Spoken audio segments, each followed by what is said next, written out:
गरुड़ पे चढ़ कर आ जाना। सब हमारा मिलकर के कहेंगे गरुड़ पे चढ़ कर आ जाना। मेरे दीन बंधो भगवान जी गरुड़ पे चढ़ कर आ जाना। मेरे दीन बंधो भगवान जी गरुड़ पे चढ़ कर आ जाना। तालियों के साथ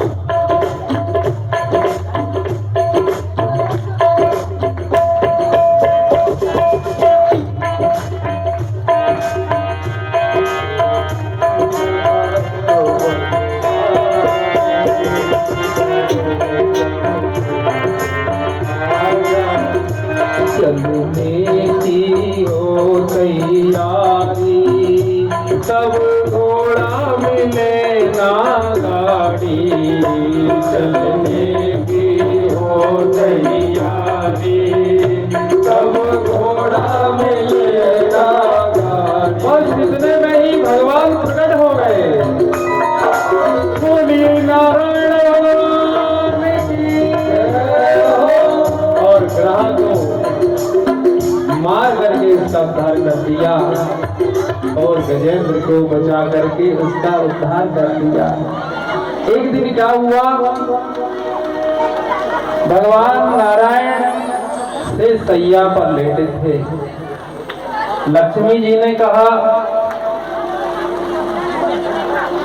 कि आपका तो खूब सभी त्योहार मनाए जाते हैं, हमारा ना तो जन्मोत्सव मनाया जाए और ना हमारे विवाह का दिन मनाया जाए। भगवान ने उत्तर नहीं दिया। उनको गुस्सा आया, लक्ष्मी मैया को जाकर के समुद्र में कूद गए। तब भगवान ने देवताओं को कहा, युक्ति बताई कि देखिए कुछ करिए और असुरों से मित्रता करो, समुद्र का मंथन करो। समुद्र का मंथन हुआ। मंदराचल पर्वत को भगवान बातों ही बातों में उखाड़ करके ले आए, गरुड़ी पे रख के और समुद्र में मंदराचल पर्वत रख दिया। बांसुरी नाग की नीति बना दी और मुंह की तरफ राक्षस लगा दिए और पूंछ की तरफ देवता लग गए। समुद्र मंथन हुआ, जहर निकला। उस जहर को भगवान ने कहा कि शंकर जी को पिला दो। शंकर जी ने जहर पिया, अपने कंठ में रखा। तब से उनका नाम हो गया नीलकंठ महादेव। बोलिए नीलकंठ महादेव की जय हो। उसी समुद्र मंथन में लक्ष्मी मैया का प्रादुर्भाव हुआ और समुद्र मंथन से लक्ष्मी जी निकली। उसी समुद्र मंथन में अमृत धन्वंतरी कलश लेकर के प्रकट हुए और उसमें अमृत निकला। तब भगवान ने मोहिनी रूप रख करके तो राक्षस अमृत का कलश छुड़ा करके ले गए। उस अमृत के कलश को लेकर के देवताओं को पिलाकर देवताओं को अमर किया। बोलिए नारायण भगवान की जय हो। जब बलि ने तीनों लोकों पर आधिपत्य कर लिया, इंद्र को हरा करके इंद्र भगवान के पास पहुंचा कि हम आपके भक्त हैं, आप हमारे लिए कुछ करिए। तो उन्होंने कहा कि हम प्रहलाद के कुल में लड़ाई तो कर नहीं सकते, युद्ध तो कर नहीं सकते, तुम्हारे लिए स्वर्ग लोक मांगना है तो फिर हम ब्राह्मण बनते जाएंगे। तब भगवान ने वामन का रूप धारण किया। नर्मदा नदी के तट पर भृगुकच्छ नाम का उस यज्ञ का आयोजन हुआ। विश्व विजयी थे राजा बलि और उस आयोजन में भगवान ने वामन के रूप में प्रकट होकर के राजा बलि के पास उनका आना हुआ। बोलिए वामन भगवान की देखो वामन भगवान पे कथा आ गई। समय और परिस्थिति के अनुसार हम कथा को और वो भूमिका भी तैयार हो रही है। कन्हैया जी का प्राकट्य भी होगा, उनके जन्म की कथा भी होगी। जैसे जैसे उनकी इच्छा है तैसे ही होगा, उसमें ना हम कुछ कर पाएंगे ना आप कुछ कर पाओगे। जैसे उनको जन्मना है तैसे ही जन्म। बावन भगवान का है। आप बोलिए बावन भगवान की जय हो। हरि वामन का रूप बनाए बलि राजा के द्वारे आए।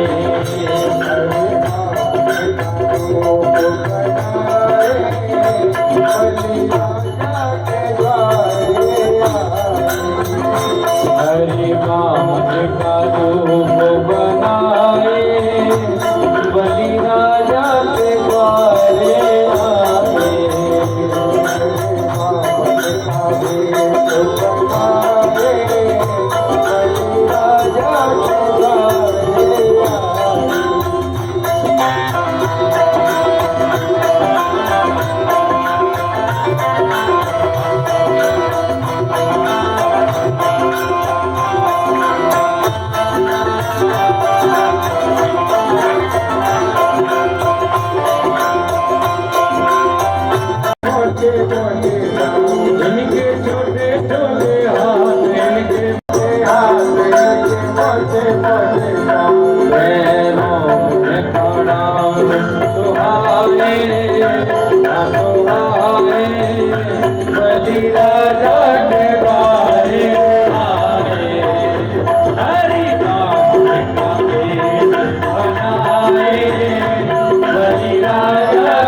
कथा का आनंद है।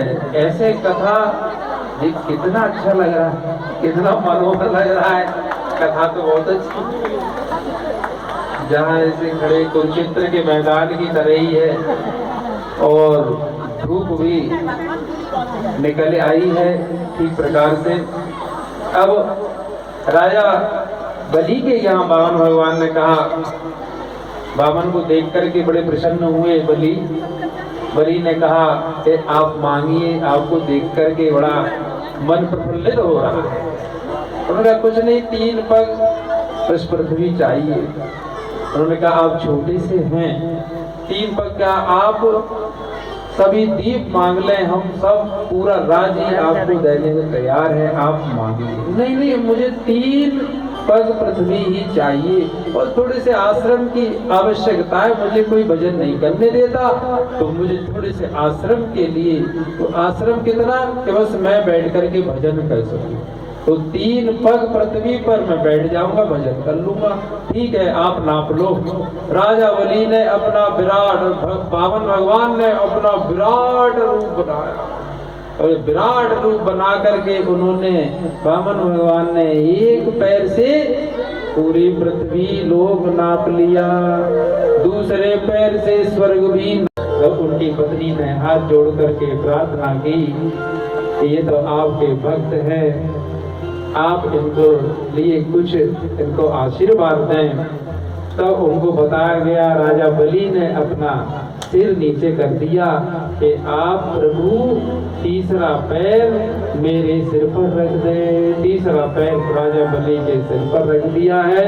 बस राजा बलि विश्व विजयी तो हुए थे, लेकिन विश्व विजयी होने का उनको जो अहंकार था, हे भक्त, लेकिन विश्व विजयी होने का अहंकार था। तो भगवान के भक्त होने के कारण पहले कोई भगवान को अपना मन दे दे, भगवान का भक्त हो जाए, तो फिर उस भक्त के अहंकार को भी भगवान भोजन बना करके उसको खा लेते हैं, उसको अहंकार से मुक्त कर देते। राजा बलि के अहंकार को हटा करके बलि को भी मुक्त किया, सुतल का राजा बनाया और स्वर्ग का राज्य राजा इंद्र को दे दिया। तो दोनों भक्तों का उद्धार कर दिया और स्वयं द्वारपाल बन गए। ये कथा आगे तो सुखदेव जी कहने लगे कि भक्तों में एक अमरीश भक्त, अमरीशो महाभाग सप्तदीपवती महीम अव्ययाम च श्रियं लब्ध्वा विभवं च अतुलम भुवि। अमरीश बड़े ही भगवान के बहुत ही सुंदर भक्त थे। उनकी धर्मपत्नी एकादशी का व्रत रखती थी और भगवान के ही लिए अमरीश जी और उनकी पत्नी हमेशा भगवान को ही अपना प्रत्येक कर्म अर्पण करते थे। जो मनुष्य अपने कर्म को भगवान को अर्पण कर देता है, भगवान उस पर प्रसन्न हो जाते हैं। भगवान प्रसन्न हो गए। भगवान ने कहा अमरीश जी से कि आपकी सुरक्षा में मेरा ये सुदर्शन चक्र तैनात रहेगा। अमरीश जी ऐसे भक्त हैं कि भगवान का सुदर्शन चक्र उनके संग हमेशा बना रहता है। उनकी पत्नी ने उद्यापन किया।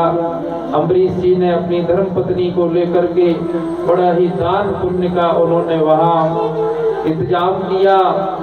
दुर्वासा ऋषि का भी आगमन हुआ है। दुर्वासा जी ने कहा कि मैं भोजन तब पाऊंगा जब पहले यमुना मैया में स्नान हुआ है। दुर्वासा जी स्नान को गए हैं। इतने में सभी के कहने से अमरीश जी की धर्मपत्नी तो पालना नहीं कर रही थी, लेकिन सभी के कहने पर कोई नहीं, जल तो आप ले सकती हैं। जल लेकर के उन्होंने पालना कर लिया, व्रत खोल लिया। इतने में दुर्वासा जी का आगमन हुआ। दुर्वासा जी को जब ये ज्ञात हुआ तो उन्होंने अपनी एक जटा उखाड़ करके जमीन पे पटक दी। जैसे ही दुर्वासा जी ने अपनी जटा पटकी, उसमें से एक कृत्या नाम की राक्षसी पैदा हो गई और अमरीश जी को मारने के लिए झटपट बढ़ी। जैसे ही अमरीश जी भगवान के भक्त को और वह कृत्या नाम की राक्षसी मारने के लिए दौड़ी, तो सुदर्शन चक्र ने जाकर के उस कृत्या नाम की राक्षसी का सिर धड़ से अलग कर दिया और दुर्वासा जी के पीछे लग गया सुदर्शन चक्र। अब दुर्वासा जी भागे भागे फिरे पीछे पीछे भगवान का सुदर्शन चक्र। कहा सुखदेव जी ने कि राजन, जो भगवान को सब कुछ अपना सर्वस्व न्यौछावर कर देता है, एक ईश्वर के सहारे अपने जीवन को जीता है, तो उसकी रक्षा, उसके प्राप्त की रक्षा, और जो प्राप्त नहीं है उसको वह उस भक्त को भगवान को प्राप्त करा देते हैं। जो भगवान पर ही विश्वास रखता है पूर्ण रूप में उसको। तब फिर दुर्वासा जी भागते भागते ब्रह्मा जी के पास गए। ब्रह्मा जी ने मना कर दिया, भगवान के चक्र से कोई नहीं बचा सकता। शंकर जी ने मना कर दिया। विष्णु भगवान के पास दुर्वासा जी गए, हे नारायण, आप ही मेरी रक्षा कीजिए, पाए पाए पाए पाए मेरी रक्षा करो, रक्षा करो। भगवान ने कहा अब मैं भी कुछ करने में समर्थ नहीं हूँ, असमर्थ हूँ, क्योंकि ये अब सुदर्शन चक्र जिसके प्रति तुमने जो कुछ भी अपराध किया है, उसी से जाकर के जब क्षमा मांगोगे तब ये सुदर्शन चक्र अपने आप ही समाप्त हो, शांत हो जाएगा। मेरे कहने से भी शांत नहीं होगा। लौट करके आए दुर्वासा जी, अम्बरीश के चरणों में गिर पड़े उसी समय सुदर्शन चक्र शांत हो गया। अम्बरीश जी ने दुर्वासा जी को अपने गले लगाया, एक साथ बैठ करके वह भोजन पाया है। बोलिए अम्बरीश महाराज की, दुर्वासा जी महाराज की जय। जय श्री राधे। भगवान कहते हैं अहम भक्त पराधीन,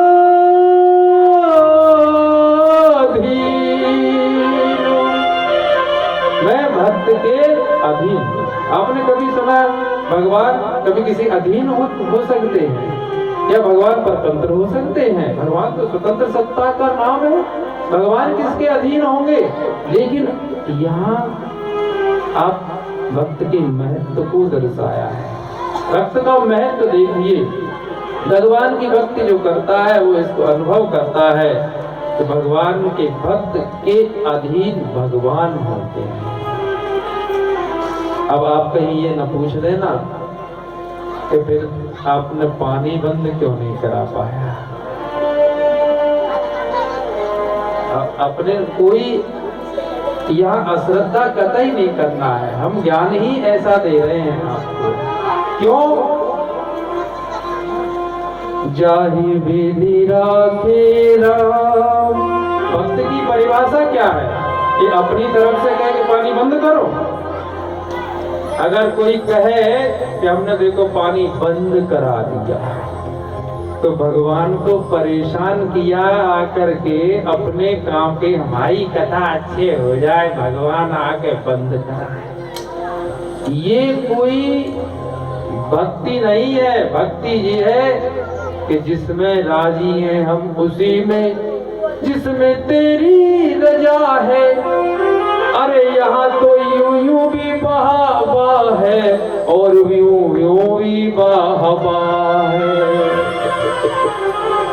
आज कन्हैया का जन्म नहीं हो पाता तब भी वाह है, कल हो जाता। आज हो जाए तब भी वाह है।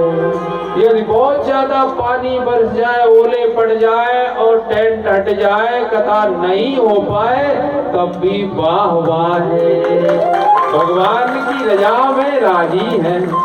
भाई यदि अपना अस्तित्व है तो हमारी कथा बिगड़ गई, तुम्हारी कथा है, तब पंडित जी की कथा है, पाठक बाबा की कथा है। नहीं, पाठक बाबा कोई बाबा हो, जब तक अपना अस्तित्व समाप्त नहीं करता तब तक वह परमात्मा का आशीर्वाद उसे प्राप्त नहीं हो सकता। अपना क्या अस्तित्व है कि जाहि विधि राखे राम, ताहि विधि रहिए, सीताराम सीताराम सीताराम। एक जगह भगवान के भक्तों ने कहा, जो भी दे प्रसाद समझ के, यह है भक्ति की परिभाषा, जो भी दे प्रसाद समझ के प्रेम से हमको पाना है। जो भी दे प्रसाद समझ के प्रेम से हमको पाना है। जो भी दे प्रसाद समझ के प्रेम से हमको पाना है। जो भी दे प्रसाद समझ के प्रेम से हमको पाना है। बंगला दे या झोपड़ी रह के हमें निभाना है। बंगला दे या झोपड़ी रह के हमें निभाना है। जैसे उसको जन्म लेना वैसा हमें कराना है। जैसा उसको जन्म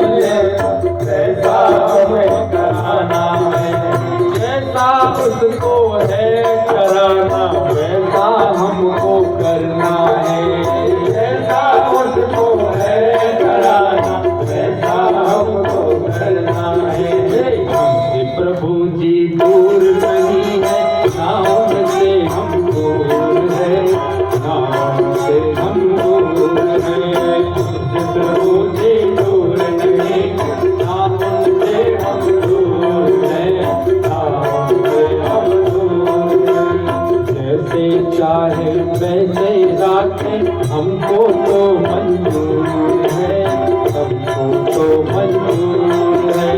कैसे जागे कैसे आगे हमको तो मंजूर है, हमको तो मंजूर है।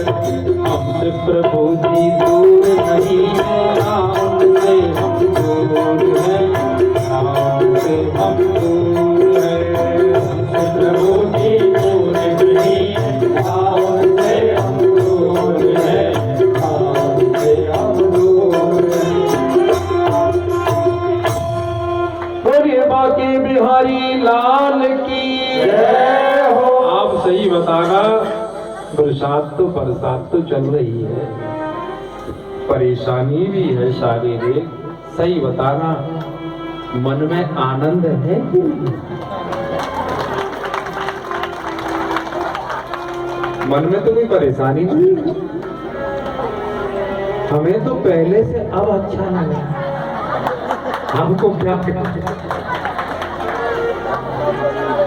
हाँ हाँ बहुत अच्छा। पुनीत जी ये बैठे हैं जमीन पे, ये सब लोग देखो अब टीन में कितना सुहावना लगा।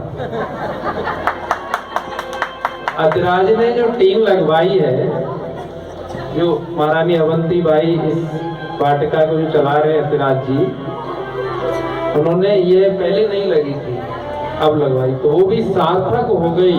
उसमें कोई बैठ नहीं रहा था, भगवान ने कहा इसका उद्घाटन करो। भगवान के भक्त बैठे, बड़ा अच्छा टीन का जो भी दृश्य बहुत अच्छा लग रहा है। आप लोग जो माताएं बहनें बेटियां आप लोग बैठी, बहुत अच्छा लग रहा है। यहाँ जो परीक्षित जी ऊपर आ गए, और कथा सुनना है ही ये, परीक्षित जी नीचे से ऊपर आए। वैसे आती नहीं अम्मा, परीक्षित जी ऊपर आ गए, ज्यादा ऊपर नहीं जाने देंगे, इतने ऊपर आए, मंच पे विराजमान। बहुत अच्छा, सब कुछ लोग कमरे में बैठे, सब गंगा मैया ऊपर आ। गंगा मैया में जब तक पानी रहे, ये साक्षात देवी हैं। इनका प्रत्येक नव दुर्गा में इनको हमने चुन रखा है देवी मैया के रूप में, साक्षात देवी के रूप में इनका हम पूजन किया करते हैं। किसी भी एक को चुन लो आप, और कैलेंडर में देखते हो तो उससे थोड़ा ऊपर आओ, और किसी मनुष्य में देखो देवी मैया भगवान को, उनका पूजन करो। किसी एक को, इसलिए तो गुरु का प्रावधान है, गुरु बनाओ, उनमें भगवान को देखो। किसी कन्या में देवी मैया को देखो, ये है फल। अब आगे की कथा में हम प्रवेश करते हैं कि भगवान कृष्ण का प्राकट्य हो, भगवान कृष्ण का जन्म हो। उससे पहले राम जी की कथा का वर्णन किया सुखदेव जी ने, क्योंकि जो राम जी की कथा को समझ ले, पहले राम जी के जन्म को समझ ले, तब कृष्ण के जन्म को वो समझ पाएगा। और जो राम के जन्म को नहीं समझ पाया, वो भगवान श्री कृष्ण के जन्म को नहीं समझ सकता है। इसलिए यहाँ राम जी की कथा, सूर्यवंश की कथा का वर्णन होता है। पहले सूर्यवंश की कथा, उसके बाद चंद्रवंश की कथा, और उस चंद्रवंश में भगवान श्री कृष्ण का प्राकट्य, और सूर्यवंश में भगवान श्री रामचंद्र जी का प्राकट्य। और अभी तो पिछले दिनों आपने भगवान राम का जन्मोत्सव ही मनाया। रामलला की जो वहाँ स्थापना हुई अयोध्या जी में, जहाँ वो जन्मे थे, उस स्थान पर कितना भव्य मंदिर का निर्माण हुआ, और रामलला वहाँ विराजमान। कितना सुंदर था वह दिन, कि पूरे भारत में ही नहीं, पूरे विश्व में उस दिन दीपावली मनाई गई। यहाँ आ जाओ अयोध्या पे। अयोध्या इसलिए और कहा कि अयोध्या का नाम लिए बिना कथा को आप आगे नहीं बढ़ा सकते, क्योंकि पहले नंबर पर अयोध्या है तीर्थों में। जो मोक्षदायिनी सप्तपुरी बताई गई उनमें सबसे पहले अयोध्या का ही तो नाम आता है। सबसे पहली मोक्षदायिनी पुरी कौन सी? अयोध्या। तब दूसरे नंबर पे मथुरा का नाम आता है।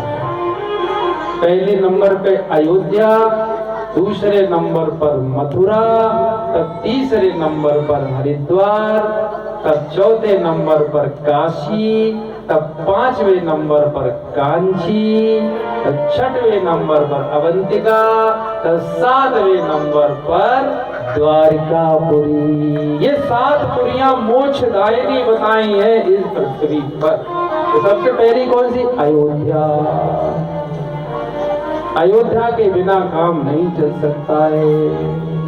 अब आप मथुरा पर आओगे, कहोगे मथुरा, तो मथुरा बसाई किसने? राम जी के छोटे भाई शत्रुघ्न जी मथुरा के राजा बने और उन्होंने ही, राम जी सूर्यवंश ने ही मथुरा बसाई है। शत्रुघ्न जी रहे राजा, शत्रुघ्न जी ने बसाई मथुरा। अब आप कहोगे और बताइए अयोध्या के विषय। अयोध्या के बिना तो काम चलेगा ही नहीं महाराज।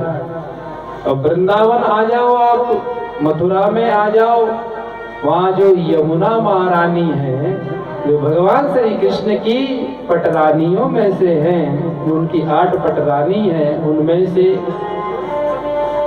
वो यमुना महारानी, उनका नाम कालिंदी है। वे सूर्य वंश के भगवान सूर्य की ही पुत्री हैं। अयोध्या से ही संबंध है यमुना महारानी, ठीक है ना। अब आ जाओ आप हरिद्वार पर। हरिद्वार में जो गंगा मैया, जहाँ स्नान करने से पाप मुक्त हो जाता है व्यक्ति, वे गंगा मैया इन्हीं राम जी के पूर्वज भागीरथ ही लाए थे। अयोध्या से संबंध हो गया। बोलो अब आ जाओ काशी पे महाराज। परिचय सुनते जाइए, काशी पे आ जाओ। काशी में शंकर भगवान को राम जी ने एक काम सौंपा है। राम जी ने ड्यूटी लगाई शंकर जी की कि आप बैठ नहीं सकते काशी में, घूमते रहिए चारों तरफ। शंकर जी घूमते रहते हैं काशी में। क्यों? काशी में जो व्यक्ति मरता है उसके कान में शंकर जी राम राम कह देते हैं तो वो तर जाता है, उसका मोक्ष हो जाता है। अब पता नहीं कौन से कोने में कौन मर जाए। अब ऐसा थोड़ी कि कोई व्यक्ति ही, यदि मच्छर भी मरे तो शंकर जी मच्छर को भी राम राम कह देते हैं। काशी में मच्छर भी मरने पर मुक्त हो जाता है साहब। अब शंकर जी को इतनी ऐसी ड्यूटी सौंपी तो शंकर जी ने कहा क्या करूं? तब शंकर जी ने, अब देखो राम राम कहने से ही तो मुक्ति होती, तो अयोध्या से ही संबंध हो गया। तब शंकर भगवान कंकड़ कंकड़ काशी का शंकर ही हो गया है। तो जहाँ किसी मृत्यु होगी वहाँ कंकड़ में से आवाज आई राम राम तो मुक्त हो जाता है।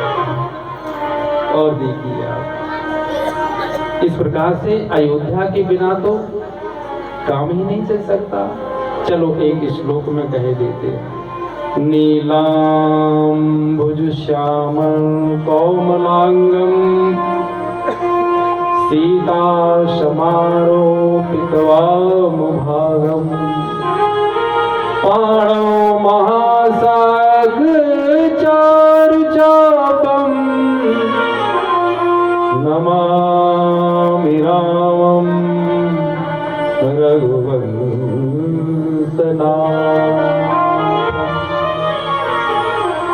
जिनका नील वर्ण है ऐसे भगवान नीलांबुज आकाश की तरह जिनका रंग है, श्यामल कोमलांगम जिनके अंग बड़े कोमल कोमल हैं, सीता समारोह, फिर उनका विवाह सीता मैया के संग हुआ। सीता समारोपितवाम भागम, बाएं हाथ में सीता मैया विराजमान है।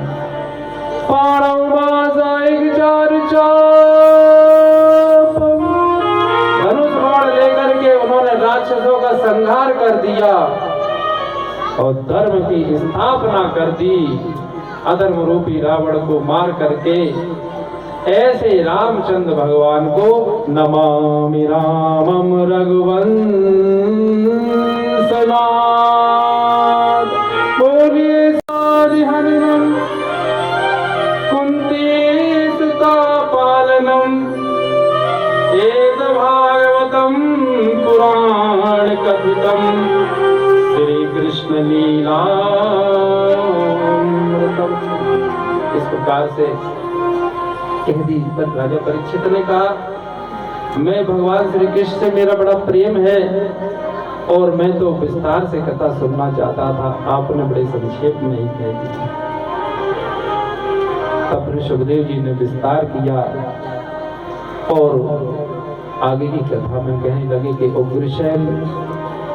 उग्रसेन बड़े धर्मात्मा थे और उनका पुत्र था कंस। सूरसेन वटेश्वर के पास, वटेश्वर के ही राजा थे सूरसेन, उनके पुत्र थे वसुदेव। और जो उग्रसेन के भाई थे देवक, उनकी 7 बेटी थी, उनमें से 6 का विवाह तो कर चुके थे वसुदेव जी से ही। देवकी का विवाह वसुदेव से तय किया गया। वसुदेव जी के साथ इनसे योग्य और कौन होगा। और कंस इतना दुष्ट था कि उसने आक्रमण करके अपने पिता उग्रसेन को जेल में डाल दिया था, देवक को भी जेल में डाल दिया था। लेकिन जब विवाह की बात आई देवकी की, तब देवक को और उग्रसेन जी को भी कन्यादान के लिए बाहर निकलवा दिया। उग्रसेन की जो पत्नी थी, जब वो सगर्भा थी, वन विहार के लिए गई थी, वहां एक राक्षस हुआ करता था दुमिल नाम का। उसकी छाया उनके गर्भ पर पड़ गई थी, तो गर्भ में पलता हुआ बालक वही कंस के रूप में जन्मा। और ये पूर्व में ये कालनेमी था, कालनेमी ही यहाँ आकर के कंस बना है। जब उग्रसेन जी को पता लगा था कि भाई ये राक्षस है, ये आगे चल के सबके लिए अच्छा सिद्ध नहीं होगा, तो उन्होंने पत्ता वेलों में लपेट करके उसे जमुना जी में बहा दिया था। तब बटेश्वर में सूरसेन जी अपनी पत्नी के साथ स्नान कर रहे थे, उन्होंने उस कंस को वहां से निकाला, बचाया। फिर उसको नारद जी ने एक दिन आकर के बता दिया कि छोटे से बटेश्वर के राजा सूरसेन इनके यहाँ क्या कर रहे हो, तुम्हारे पिता तो बहुत बड़ी मथुरा नगरी के राजा हैं, वहां क्यों नहीं जाते। तब कंस ने जाकर के हिमालय पर तपस्या करी है, शंकर जी से वरदान लेकर, और अपने साथ सभी दुष्टों को, राक्षसों को इकट्ठा करके उसने मथुरा नगरी पे आक्रमण करके उग्रसेन को पकड़ कर जेल में डाल दिया, खुद राजा बने। यहाँ देवकी का विवाह, देवकी बड़ा प्रेम करता था, तो देवक को और उग्रसेन को छुड़ा लिया, कन्यादान हुआ। जब विदा की मेरी आई, तब फिर रथ में बिठाला तो स्वयं ही उसने कहा मैं ही छोड़ने जाऊंगा और कोई नहीं। बहुत प्रेम करता था, छोड़ने को चला। रास्ते में आकाशवाणी हुई कि 8वां गर्भ, ये नहीं कहा कि बालक की बालिका, इसी देवकी का 8वां गर्भ तुम्हारा काल होगा कंस, जिनको तुम छोड़ने जा रहे हो। उसने तुरंत ही देवकी को बार पटक करके और उनके बाल पकड़े, तलवार खींच दी। वसुदेव जी ने कहा ये क्या कर रहे हो, तुम्हारी बहन है, मैं वचन देता हूँ इसका तो कोई दोष नहीं है। अरे 8वें गर्भ की बात है, तो 8वां गर्भ में जो भी जन्म लेगा मैं तुमको दे दूंगा। उस समय के वसुदेव जी ऐसे व्यक्ति थे कि जो भी कहते उनके दुष्ट लोग भी, उनके दुश्मन भी उनकी बात को अस्वीकार नहीं और उन पर विश्वास करते ही थे। ऐसे सत्यवादी वसुदेव जी। तब उन्होंने कहा हम ले देंगे 8वां घर। जेल में डाल दिया। सलाहकारों जेल में पहले तो नहीं डाला था, लेकिन सलाहकार ऐसे थे, उन्होंने कहा इनको जेल में डालो। पहला पुत्र जन्मा। जब पहला पुत्र हुआ कंस को बताया, कंस ने छोड़ दिया। नारद जी ने कह दिया था, नारद जी ने कहा कंस को भाई छोड़ क्यों रहे हो, पहला भी 8वां हो सकता है। नारद जी तो विचार कर रहे थे कि जल्दी से जल्दी इनके पाप बढ़े और ये दुष्ट जल्दी से जल्दी इस पृथ्वी से चला जाए। कह दिया ये भी हो सकता है। तो पहले पुत्र को कंस ने पटक करके मार दिया। एक बहुत बड़े पत्थर पर। देवकी विलाप करती रही, रोती रही। वसुदेव और देवकी जैसे धर्मात्मा और उन पर अत्याचार, जब धर्म पर चलने वाले व्यक्ति पर अत्याचार होता है, जब धर्म का ह्रास होने लगता है, अधर्म बढ़ने लगता है, तो फिर परमात्मा का अवतार ही होता है। आज भी जब ये अधर्म बढ़ जाएगा, अपनी चरम सीमा पर पहुंचेगा, तो धर्म का पूर्ण रूप ह्रास होने लगेगा, तब परमात्मा फिर से आएगा। 6 पुत्रों को मार दिया। 7वें गर्भ को कहा गया कि इसको ले जाकर 7वें गर्भ, योग माया को आदेश दिया भगवान ने, तुम जाओ और 7वें गर्भ को रोहिणी जो बड़ी पत्नी थी उनकी बहन थी देवकी मैया की, तो वो नंद बाबा के यहाँ छुप कर रहती थी कंस के ही डर की वजह से। कंस के डर के कारण तो रोहिणी के घर में जाकर के स्थापित कर दो और वहां तो यशोदा जी की कन्या होगी, कन्या के रूप में तुम जन्म ले लेना। योग माया 8वें गर्भ को लेकर के आई, रोहिणी के गर्भ में स्थापन किया और स्वयं यशोदा मैया के यहाँ जन्म ले लिया। इधर भगवान का जेल में जैसे ही भगवान गर्भ में आए, देवताओं ने स्तुति करी है, भगवान चतुर्भुज रूप में प्रकट हो गए। देवकी जी ने निवेदन किया कि आप बाल रूप में आइए। भगवान जैसे ही प्रकट हुए, जेल के ताले खुल गए, पहरेदार सो गए और वसुदेव जी अपने सिर पर रख करके बोलिए कृष्ण भगवान की स्वागतम कृष्णा शरणागतम कृष्णा स्वागतम कृष्णा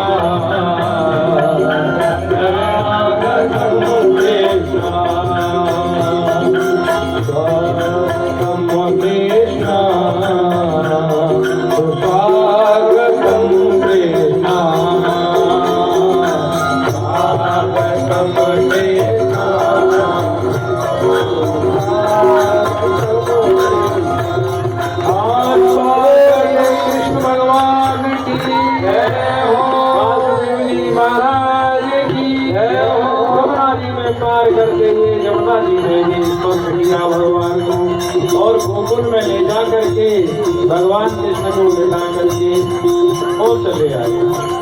इधर फिर योग माया जब 8वें गर्भ के रूप में वहां प्रकट हुई, सभी ने कहा कि देव जी के 8वां पुत्र हुआ। देखा तो पुत्री थी, फेंक दी और उस कन्या ने दुर्गा मैया के रूप में प्रकट होकर बोली दुर्गा मैया की जय हो। दुर्गा मैया ने कहा तेरा काल तो कहीं न कहीं दिन में ले चुका है। अब नंद बाबा के यहाँ पता लगा। सुबह सुनंदा ने आकर के कहा ये यशोदा जी की नंद है। अब उन्होंने बताया कि नंद के लाला हुआ है। अब पता है आपको एक करना एक रहस्य की बात बता, सुनना।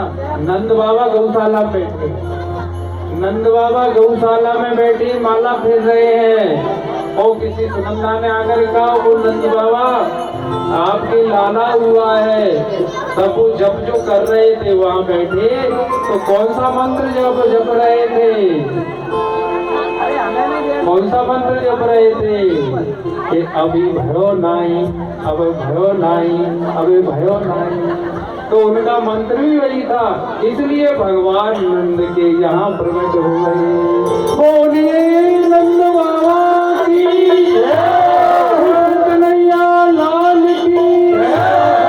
नंद के ब्रज में है जय जयकार, नंद गण लाला आयो है। वो ब्रज में है जय जयकार, नंद गण लाला आयो है।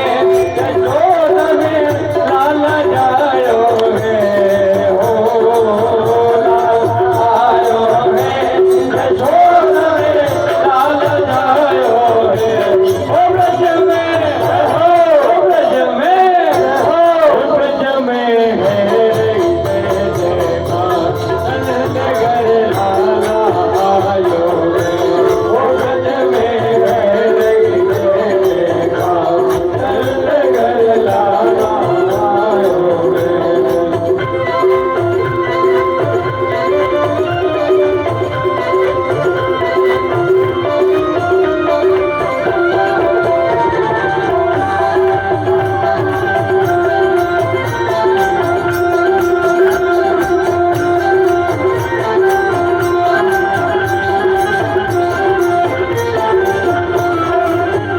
हरे युग के युग नंद घर आवे, युग के युग नंद घर आवे। हरे युग के युग नंद घर आवे, युग के युग नंद घर आवे। बाल बाल सब हिल मिल गावे, बाल बाल सब हिल मिल गावे। ब्रह्मानंद समान आज सुख सबने पायो है।